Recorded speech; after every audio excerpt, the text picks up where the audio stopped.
সেনাবাহিনী কোনো অপকর্মের সাথে জড়িত ছিল না।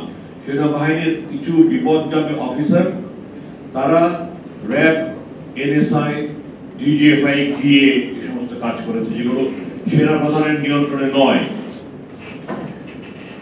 র্যাব হোম মিনিস্টারের আন্ডারে, স্বরাষ্ট্র মন্ত্রণালয়ের আন্ডারে, এনএসআই এবং ডিজিএফআই সরাসরি প্রধানমন্ত্রীর অধীনে, এবং তারা তাদের পছন্দের লোককে প্রমোশন দিয়ে বিভিন্ন জায়গায় বসিয়ে এই সমস্ত অপকর্ম করিয়েছে। সেনাপ্রধানের কাজ শুধুমাত্র যাকে পোস্টিং করতে বলা হয় তাকে পোস্টিং করে দেওয়া। অমুক মেজর জেনারেলকে ডিজি বানাও, অমুক ব্রিগেডিয়ার জেনারেলকে ডাইরেক্টর বানাও, এতটুকুই কাজ। সেনাপ্রধান নিজেই ডিজির কাছে, ডিজিএফআই কাছে জিম্মি। আপনারা যারা বয়স্ক আছেন আপনারা জানেন যে 1996 সালের 20 মে নাসির সেনাপ্রধান থাকা অবস্থায় উনি অভ্যুত্থানের চেষ্টা করেছিলেন। ডিজিএফআই সেটা রেকর্ড করে সরকারকে দেখিয়েছে, এবং যার ফলে একমাত্র সেনাপ্রধান বাংলাদেশের ইতিহাসে যিনি বরখাস্ত হয়েছিলেন, পরবর্তীতে মুক্তিযুদ্ধের ওনার অবদানের কথা চিন্তা করে ওনাকে অবসর দেওয়া হয়েছে। এই বাহিনীগুলোকে সংস্কার করতে হবে। আমি ডিজিএফআই এর ডিজিকে বলেছি তুমি এই বাহিনী সংস্কার করো, ডিপলিটিসাইজ করো, এর জন্য রাজনৈতিক কারণে কোনো হাতিয়ার না বানানো হয়। আমি আমার বই লিখেছি, আপনারা জানেন একটা বই লিখেছি যে সরকার একটি গুন্ডা বাহিনী বানিয়েছে, এবং যেখানে হাইকোর্টের স্পষ্ট রায় আছে যে ওয়ারেন্ট ছাড়া কাউকে গ্রেফতার করা যাবে না, তারপর সরকারের বাহিনীগুলো এগুলো করছে। তাদের কোনো দায়বদ্ধতা নাই, তারা মানুষ নয়।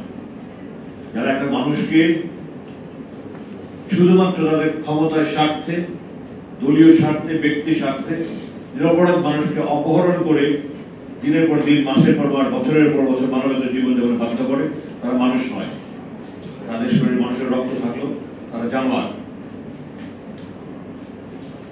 যারা জড়িত ছিল এই বিগত 16 বছর সমস্ত গুমের সাথে, তাদের চরম দৃষ্টান্তমূলক শাস্তি হওয়া উচিত। আমি জানি না যারা এখানে আছেন গুম পরিবারের সদস্যরা তারা এই ব্যাপারে কোনো মামলা করেছেন কিনা।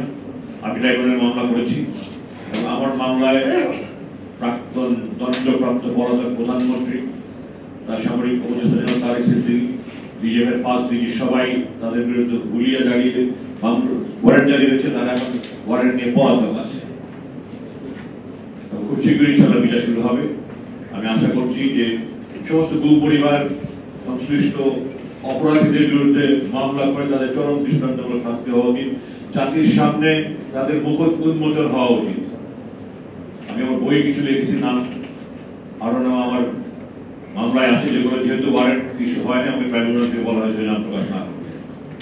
আমি আশা করি সবাই করবেন, যেন একটা যদি উদাহরণ দেখা যায় যে দৃষ্টান্তমূলক শাস্তি হয়েছে, ভবিষ্যতে আর করার আগে 10 বার চিন্তা করবে। এইভাবে সরকারের অগ্রণী ভূমিকা পালন করতে হবে। রাজনীতিবিদদের ভূমিকায় অত্যন্ত হতাশ, বিলয় বিভক্তি করার শিক্ষা নিয়েছে বলে আমার মনে হয় না, এবং ওনারা ভবিষ্যতে যারাই ক্ষমতায় যাবে তারাও রাজনৈতিক স্বার্থেই বাহিনীগুলি ব্যবহার করবে, এটা আমি আশঙ্কা করছি। এই জন্য আমি এই সরকারের কাছে দাবি জানাচ্ছি যে আপনারা এটা ব্যাপারে কিছু একটা আইন প্রণয়ন করে দেন, যেন ভবিষ্যতে কেউ এরকম দুঃসাহস না দেখায়। জনসচেতনতা গড়ে তুলতে হবে। আপনারা দেখেছেন যে কোথাও কোথাও যারা অপরাধ করছে জনগণ তাদেরকে ধরে শায়েস্তা করছে। জনগণের মধ্যে একটা প্রতিরোধ গড়ে তোলার মানুষের তৈরি করতে হবে। যখন আমাকে